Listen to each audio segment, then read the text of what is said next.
السلام عليكم.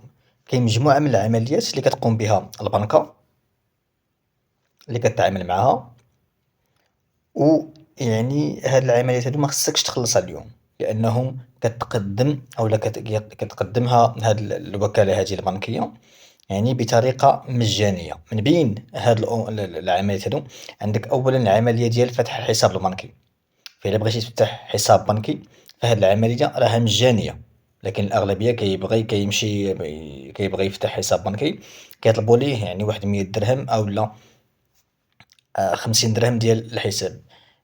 والأصل أن هاد العمليات كيكونوا مجانية. ثانيا ملي كتبغي تاخد الريب ديالك، الريب ديالك أولا داك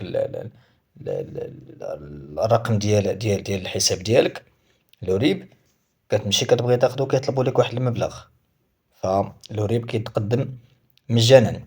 كذلك الدفتر ديال الشيك، الدفتر ديال الشيك فهو من حقك أنك تاخدو بطريقة مجانية إلى جانب مجموعة من يعني من الوثائق وحدين أخرين.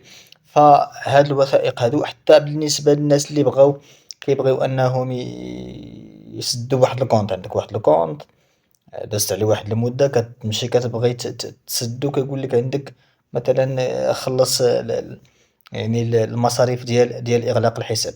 فكل هاد الأمور هادو يعني كيخصك أنك يعني ملي تبغي دير شي حاجة بحال هاد الأمور هادو فما تخلص عليها والو، على اعتبار أنها كتقدم بطريقة مجانية.